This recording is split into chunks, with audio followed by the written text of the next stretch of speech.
Now, for more insights on the story, we're joined from Tehran by Dr. Seyyed Emamian. He's an assistant professor at Tehran Polytech University and a co-founder of the governance and policy think tank. Professor, thank you so much for joining us on Asia One. Has Iran's staying power past the three-day collapse prediction reshaped its leverage with Washington?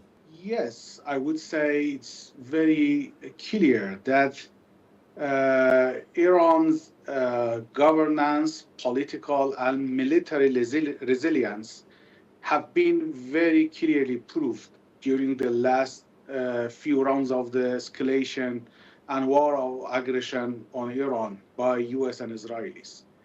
And there is now a common understanding that there won't be any military solution against the Iranians that would provide a quick win for the US and Israelis. So, with regards to the current balance that has been proved well by several rounds of the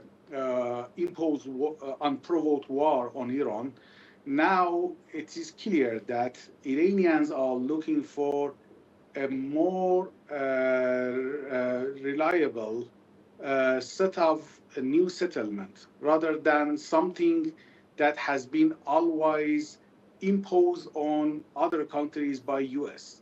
So there is a kind of the military balance, and I would say everyone is thinking or talking about a very strategic defeat for Israelis and Americans against Iran, while Iran has been damaged a lot. So this current balance needs to be translated into a very economic and geopolitical balance in post-war era. And so, is Tehran deliberately sidelining the US in favor of regional mediators like Oman? I think, first of all, Iran doesn't rely on US anymore. I think it's again a common understanding that Trump's administration in general is not trustful or reliable at all for even for US traditional allies. And for Iran, after several rounds of the betrayal to diplomacy and the war on aggression without any provocation, it's very clear now that no one is believing on Trump's promises to be a reliable commitment from a president that anyone could trust on. But at the same time, Iran has been thinking for a long time that all region should be based on agreement between the players of the region. And superpower interference in the region is always counterproductive and is against the security of the region. And it's very interesting now, even the countries, Persian Gulf Arab countries, that they have been relying for a long time, for decades, on security umbrella of the US, now they have come to such a conclusion that the US security umbrella not only doesn't safeguard their security, also they have brought in a war for their own countries. So this is a more, I think,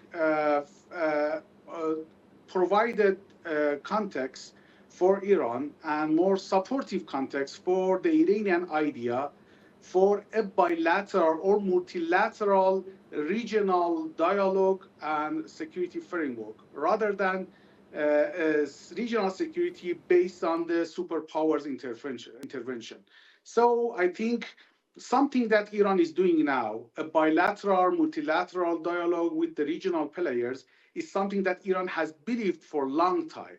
And the emerging shift of the attitudes and perspective of the regional players has provided or has facilitated such kind of the regional indigenous security dialogue rather than relying on superpowers security umbrella, that it was something, a kind of the wishful thinking that now has been proved failed.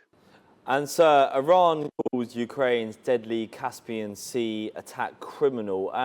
Could this draw Tehran into direct confrontation with Kiev? That was based on all international law. It was a kind of aggressive attack to Iranian civilian vessels and ships.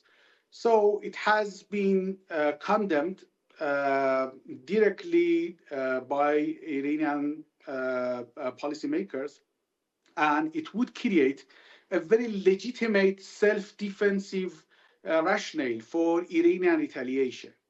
I won't see that there would be a direct full-scale war between Iran and Ukraine.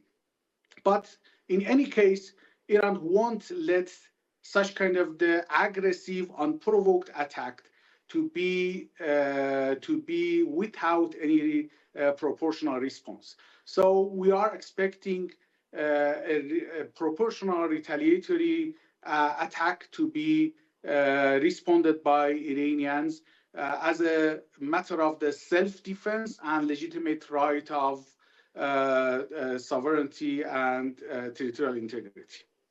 Sir, thank you so much. Really appreciate it.